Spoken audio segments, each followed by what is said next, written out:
Bom dia pessoal, tudo bem com vocês? Professor Baldo aqui e na aula de hoje a gente vai falar um pouco a respeito da origem da vida e da reprodução. Bom, há umas 4 aulas atrás eu havia introduzido para vocês um assunto referente ao surgimento do universo, tá? A teoria por trás da origem dos planetas, a origem do nosso planeta da Terra, certo? Em relação à origem da vida, a gente possui algumas hipóteses. Bom, uma hipótese ela é a melhor explicação no momento para um fenômeno que é encontrado na natureza, tá certo? Sendo que, para o surgimento da vida na Terra, a gente tem uma série de hipóteses, tá? E vamos trabalhar apenas com algumas que são mais importantes. A primeira hipótese é a hipótese da evolução química, que ela foi proposta pelos cientistas Oparin e Haldane. Basicamente, essa hipótese ela fala que durante os primórdios da nossa Terra, as condições da nossa atmosfera primitiva, alguns gases, sob a atuação intensa da radiação solar e descargas elétricas, originaram moléculas orgânicas simples. Essas moléculas orgânicas, através da chuva, acabaram caindo na superfície da Terra, formando os mares primitivos, tá? Esses mares primitivos, eles eram aquecidos por conta da intensa atividade vulcânica e isso resultou na agregação, na união dessas moléculas orgânicas, formando moléculas orgânicas um pouco mais complexas, tá? Que foram chamados de coacervados. Esses coacervados, então, eles se agregaram ainda mais, ok? E originaram as primeiras formas de vidas primitivas. Essa hipótese ela é a mais aceita pela ciência até o momento. Mas por que essa hipótese ela é a mais aceita até o momento? Porque dois pesquisadores, Stanley Miller e Harold Urey, eles fizeram um teste em laboratório em relação a essa hipótese, em que eles simularam as condições da dita Terra primitiva, certo?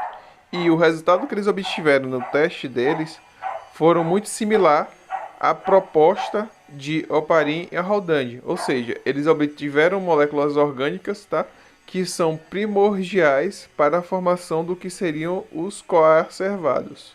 Uma outra hipótese não tão bem aceita hoje em dia, mas que também busca explicar o surgimento da vida na Terra, é a hipótese da panspermia cósmica, em que ela acredita que a vida foi trazida à Terra do espaço em meteoritos, tá? Que eles abrigavam formas de vidas primárias, formas de vidas primitivas. Essa hipótese só não foi completamente rejeitada ainda porque já foi encontrado matéria orgânica em meteoroides e meteoritos, certo?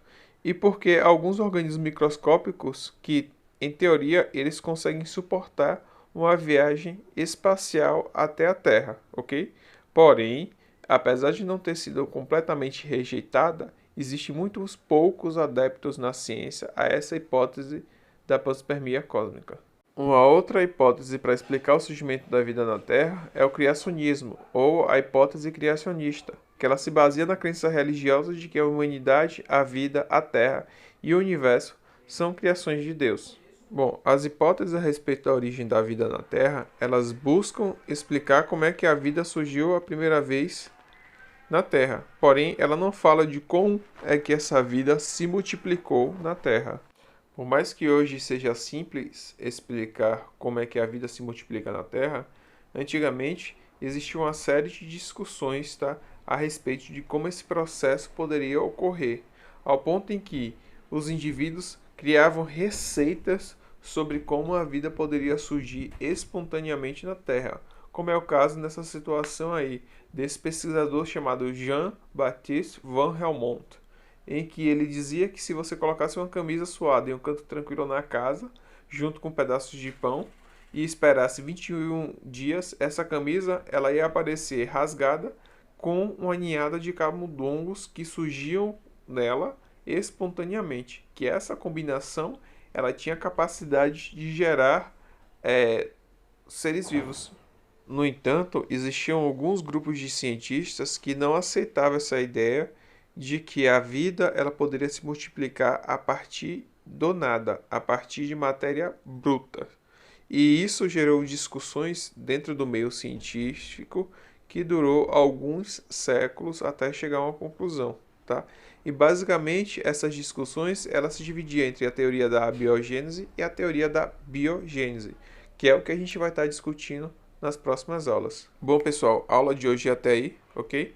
Dê uma revisada nessa parte do conteúdo inicial do módulo de vocês, por favor, e façam a atividade da página 8, ok? Bom estudo e até a próxima aula.